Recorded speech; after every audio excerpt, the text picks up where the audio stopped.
Bonjour, bienvenue à tous. Notre rendez-vous du jeudi, encore une fois, la ramène maintenant avec vous pour toujours un petit peu plus d'actualité. Ça bouge à tous les niveaux et à tous les égards par les temps qui courent, au niveau municipal, au niveau provincial, au niveau fédéral, ça a bougé beaucoup depuis quelque temps. Et à cet effet, bien, on reçoit aujourd'hui celui qu'on devait recevoir pendant la campagne électorale puis qui s'était porté absent, le nouveau député de Longueuil-Saint-Hubert, Nathilien Joseph, va être avec nous pardon, un petit peu plus tard. Également, Sylvain Lambert, qui se lance, lui aussi, en politique municipale. C'est l'ancien directeur général du Collège Édouard-Montpetit. On l'aura un peu plus tard.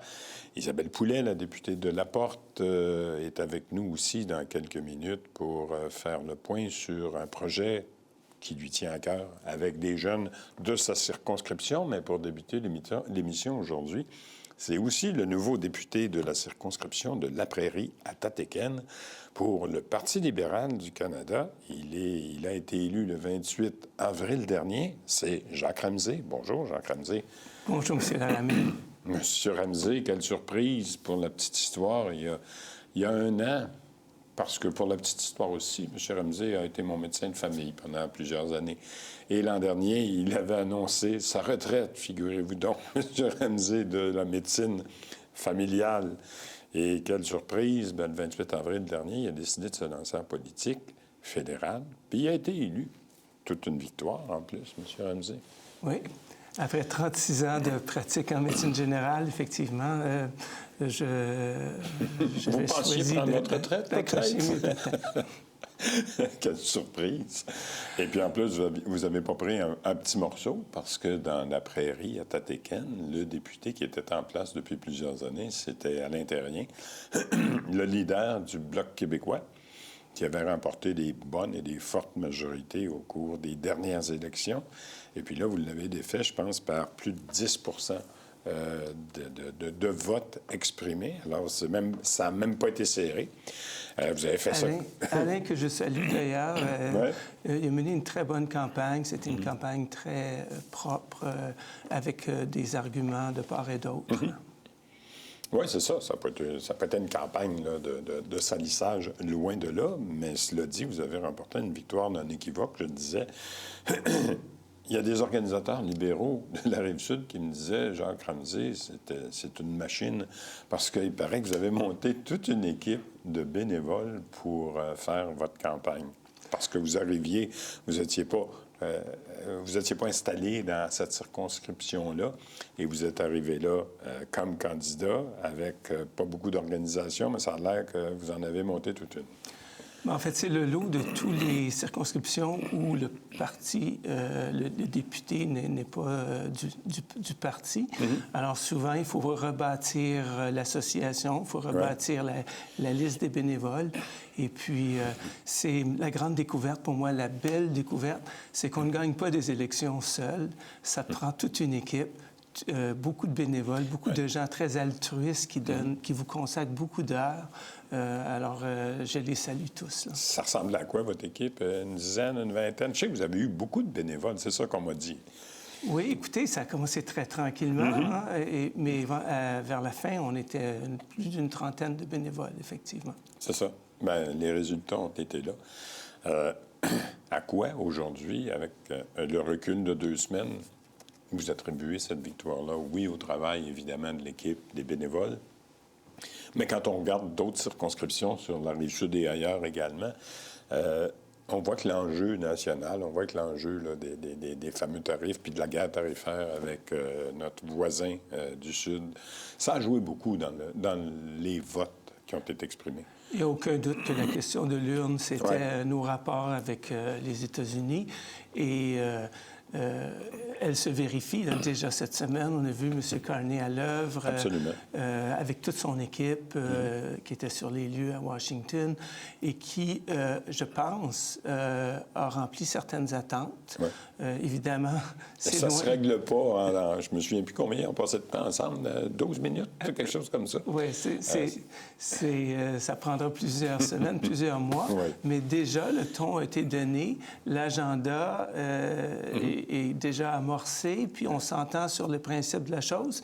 Alors, M. Trump sera toujours M. Trump, mais je pense que c'est important de jouer le jeu, de faire les démarches, tout en protégeant nos arrières, puis en développant cette nouvelle économie que le Parti libéral a vantée, là.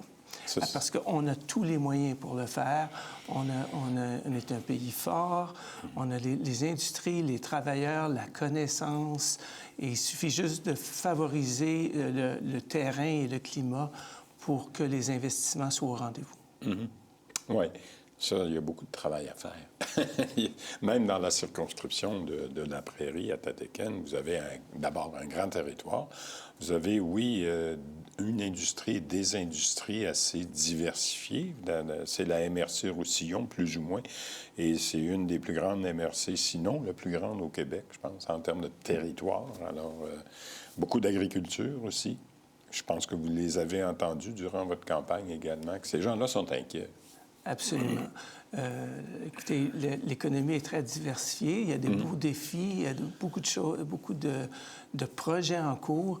Puis, mon rôle sera évidemment de faciliter tout ça dans la mesure où le gouvernement fédéral intervient. Au niveau des agriculteurs, bien sûr qu'on les a entendus. M. Carney a promis de ne pas toucher à la gestion de l'offre. Et Mme Provost et moi, on sera là pour rappeler, si besoin est, que la gestion de l'offre, c'est intouchable. Au Québec, ce qu'on souhaite, c'est une agriculture à visage humain. Et c'est certainement pas en cassant la gestion de l'offre qu'on peut réaliser ça. Qu'on va y parvenir, oui. La gestion de l'offre, je pense entre autres à toute l'industrie agricole dans votre circonscription. C'est le jardin, c'est un des jardins, le jardin de Napierville qu'on appelle, qui sont tellement stratégiques en termes de qualité et de quantité aussi pour nous fournir beaucoup de légumes et de fruits au cours des prochaines semaines. Tout à fait. Alors, c'est des gens pour qui vous allez travailler, inévitablement. Là, c'est une nouvelle vie aussi, là, Ottawa. Ça veut dire que Jacques Ramsay va devoir constituer un cabinet, un bureau du côté de la Prairie, ou en tout cas dans la circonscription. Également, avoir du personnel à Ottawa. Avoir une vie aussi à Ottawa, parce que c'est du 4 jours et demi, je pense, par semaine. Lorsque vous allez siéger à Ottawa, comment vous voyez ça, tous ces défis-là?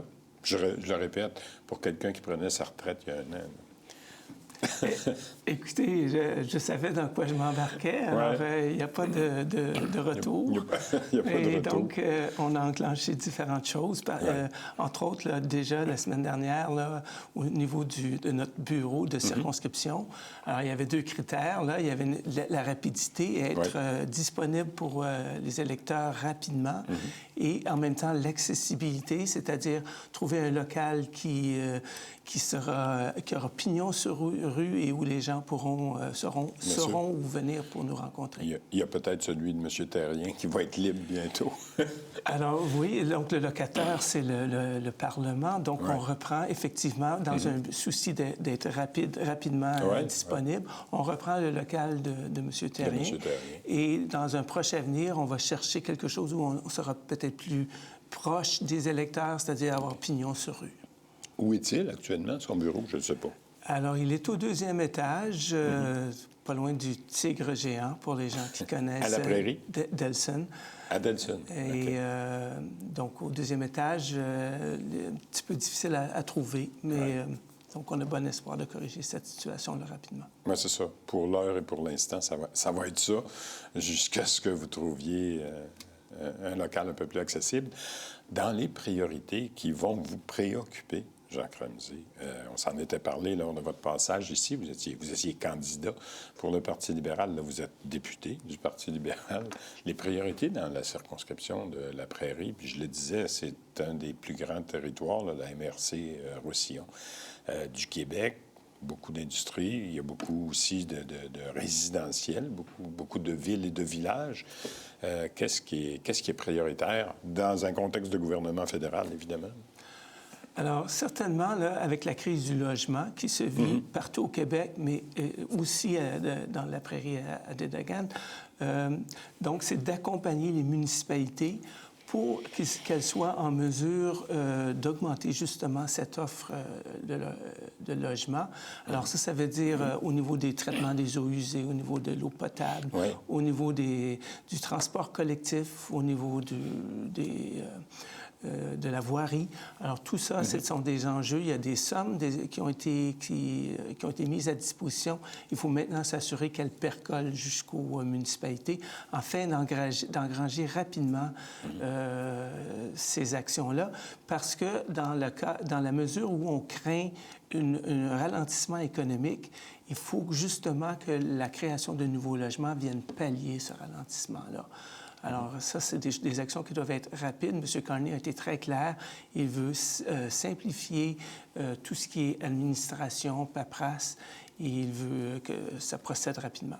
L'autre action qui doit être faite, à mon sens, c'est de faire rapidement un inventaire des industries qui seront touchées justement par les guerres tarifaires que l'on vit, malheureusement. Et oui, afin de pouvoir mieux cibler et les accompagner, prioriser certaines actions, certains investissements qui seront nécessaires et éviter justement de saupoudrer les subventions à tout vent, mais bien cibler quelles sphères et quelles industries ont besoin d'aide.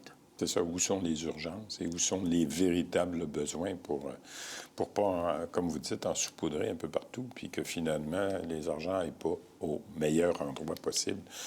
Dites-moi donc, est-ce que vous avez eu une rencontre avec votre prédécesseur, M. Terrien, parce que vous allez occuper les locaux? J'imagine qu'il y a plein de dossiers qui doivent être en traitement ou en attente dans son bureau. Est-ce que la transition risque de se faire entre vous deux? Alors, le règlement prévoit que M. Terrien a un certain nombre de jours pour vous aider à transition? Abandonner son bureau. Bien sûr. Et j'ai eu des indications que ce sera fait dès lundi prochain. À ce moment-là, on pourra essayer de faire un passage harmonieux. Oui. Essentiellement au niveau pour les individus, là, pour les gens qui ont des dossiers en cours, que ce soit au niveau de l'assurance emploi, que ce soit au niveau de l'immigration. C'est important de pouvoir reprendre ces dossiers-là rapidement et de continuer le processus qui est souvent très long pour ces personnes-là. Assurément. Dites-moi donc, vous n'avez pas encore eu d'appel pour rejoindre le nouveau cabinet ministériel? Vous qui avez une expérience en santé, vous avez été coroner depuis plusieurs années. Ça pourrait être une avenue intéressante, tant qu'à aller à Ottawa. Je vous remercie de votre confiance, mais je vais d'abord commencer par jouer mon rôle de député. Puis pour moi, là, être un bon député, c'est un défi. J'ai promis d'être disponible et d'être à l'écoute des gens. Et ça m'occupe déjà entièrement. Ça va déjà être ça, effectivement, Jacques Ramsey. Merci beaucoup, encore une fois, d'avoir été avec nous aujourd'hui. Bon mandat. Peu importe la durée de ce mandat, parce qu'on se le disait avant l'entrevue, vous êtes membre d'un gouvernement minoritaire.